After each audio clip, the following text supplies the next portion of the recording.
In just 5 hours, we will mark exactly 1 week since a terror attack on Bourbon Street killed 14 people and left more than 30 others injured.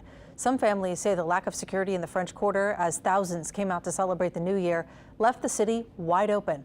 Today, Louisiana's Attorney General announced that she's opening an investigation into what measures were in place and what needs to be done to secure the city in the future.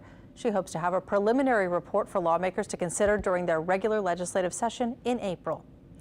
The FBI has released a new photo of the suspect in the attack. Look here, you can see Shamsuddin Jabbar riding his bike on Charter Street. This was taken on October 31st, just before 5 in the evening. You can also see he's wearing those Meta glasses referenced by the FBI. Now, over the weekend, we were shown the video that he was shooting that day. Officials are asking anyone who was in the quarter on Halloween between 2 and 6 p.m. who may have come into contact with Jabbar to let them know. They also want to hear from anyone who was on Bourbon Street early New Year's Day who may have seen Jabbar setting out those 2 coolers filled with bombs. You can call 1-800-CALL-FBI or go to tips.fbi.gov.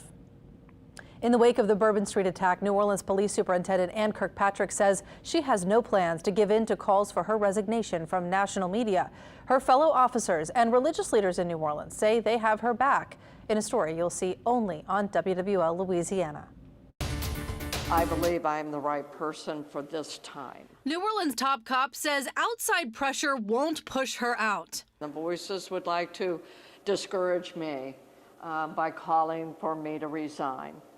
And I'm not going to do that. And Superintendent Ann Kirkpatrick has the power of prayer behind her. We stand behind the chief 100%, appreciate the job that she has done, and will continue to lift her up in prayer. Tuesday, faith leaders from across New Orleans made a public statement of support for Kirkpatrick. I urge citizens, leaders, and media outlets to rally behind Superintendent Kirkpatrick.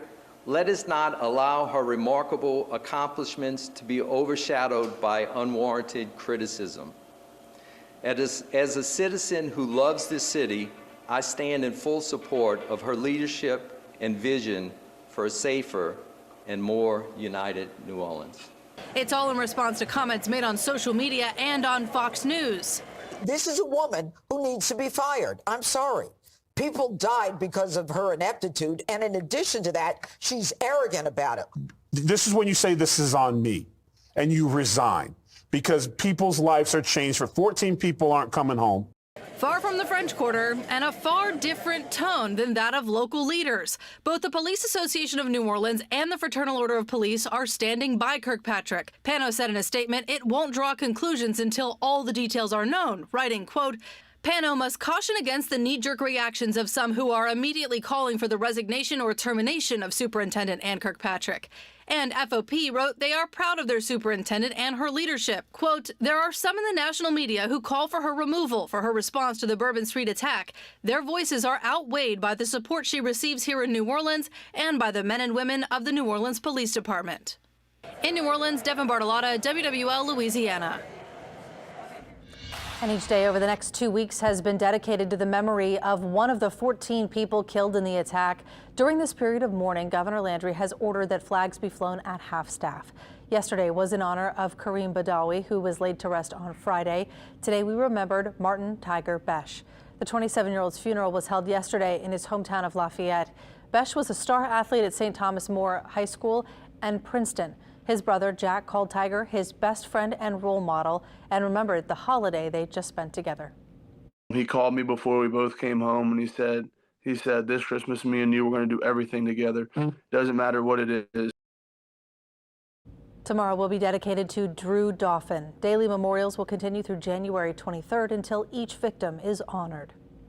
35 others were also hurt in this attack. Today we spoke to the family of Emil Graham. The 23-year-old was with his friend Hubert Gautreaux, who died in the attack. In addition to dealing with that loss, Graham now faces life-altering injuries. His right shoulder broke in 3 different places. His ribs were fractured, his hips were fractured, and both of his legs are broke. Graham's parents say they wish the city would have done more to protect their son and others. We're told more than 24 people are still recovering at University Medical Center. Meanwhile, the FBI is working with United Way to help those impacted. Funds will be available to families of those killed as well as those injured to help pay for medical or trauma-related expenses. Those in need can go to St. Martin de Porres Parish School on Elysian Fields between 11 and 7. And there are many ways you can help too. We have information about all of that on our website, wwltv.com. That's where you can also find all of our stories and the latest information about that attack.